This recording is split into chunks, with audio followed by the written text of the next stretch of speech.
The Handmaid's Tale by Margaret Atwood. We slept in what had once been the gymnasium.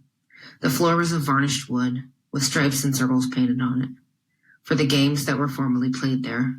The hoops for the basketball nets were still in place, though the nets were gone. A balcony ran around the room for the spectators, and I thought I could smell, faintly, like an after-image, the pungent scent of sweat, shot through with the sweet taint of chewing gum and perfume from the watching girls.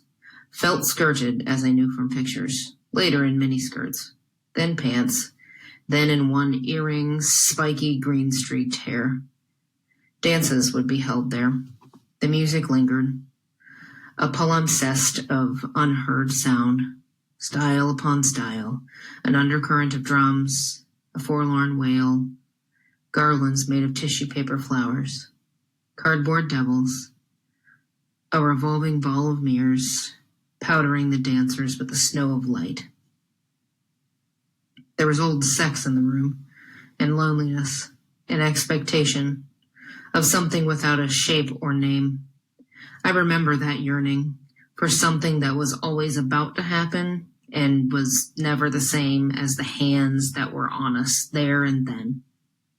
In the small of the back, or out back, in the parking lot, or in the television room with the sound turned down and only the pictures flickering over lifting flesh.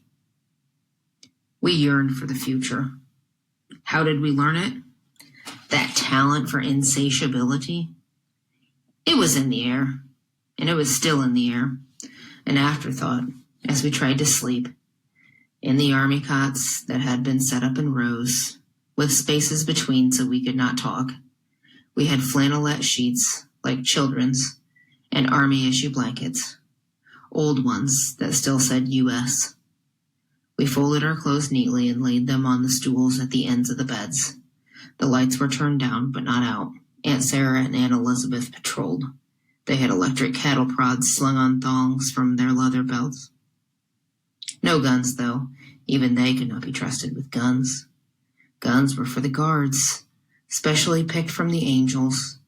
The guards weren't allowed inside the building except when called, and we weren't allowed out, except for our walks, twice daily, 2 by 2 around the football field, which was enclosed now by a chain-link fence topped with barbed wire. The angels stood outside it with their backs to us. They were objects of fear to us, but of something else as well. If only they would look. If only we could talk to them.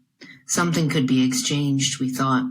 Some deal made, some trade-off. We still had our bodies. That was our fantasy. We learned to whisper almost without sound. In the semi-darkness, we could stretch out our arms when the ants weren't looking and touch each other's hands across space. We learned to lip read, our heads flat on the pillow beds, turned sideways, watching each other's mouths. In this way, we exchanged names, from bed to bed. Alma, Janine, Dolores, Moira, June.